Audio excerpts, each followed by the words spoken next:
Oneness. October 28, 2015.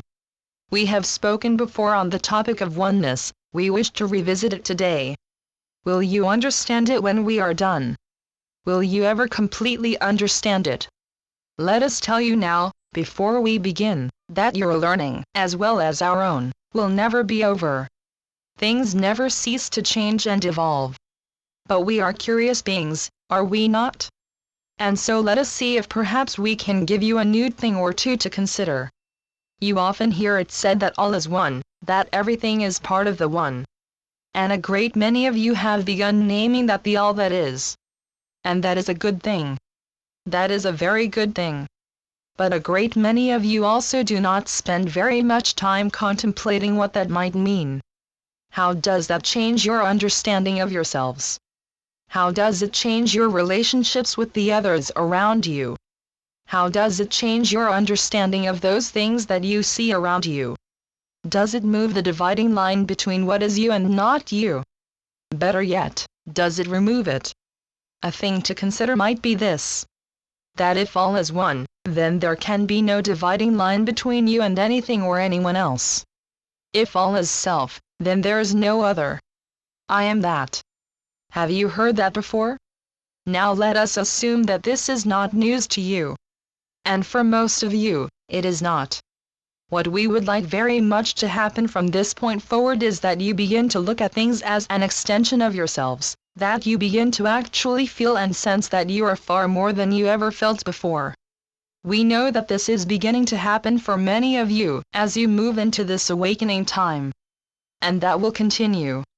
It is such a new feeling for many that, having felt it, you feel confused and do not understand what happened for that moment or that few minutes.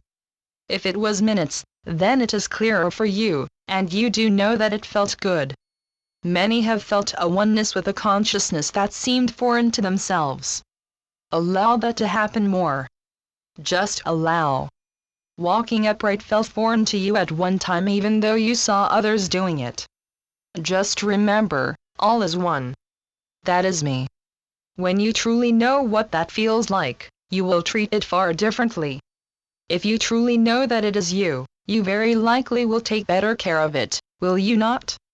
Much of the problems in your world could not exist at all if the incorrect ideas of separation were not a part of human consciousness. And so, there is a great change in the world approaching as more and more people begin to remember the oneness. We say remember because each of you has at one time or another been a part of a culture that knew and practiced these things. And we will repeat another of our favorite themes here. Since all is one, you cannot change your consciousness in any way without changing the all that is.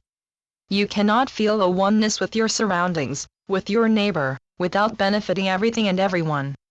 Very often you also hear, love yourself first. Well, consider that you could very well leave the word first out of it, because there is no one else to begin with. So, as you feel about yourself, you will find that you feel about everything else, as well. If you do not love yourself, you do not and cannot love another. You can act as if you do, and that is a good start.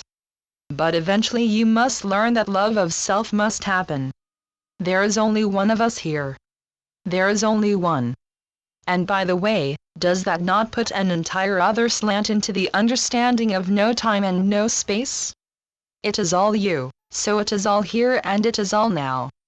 Again, the problem always comes back to the idea of separation, here and there, now and then, you and me. If we have given you enough to think about for a few minutes, then we will end this and return later. There is always another thought to consider or another piece to add to the puzzle. Good day. Channeled by Ron Head. oraclesandhealers.wordpress.com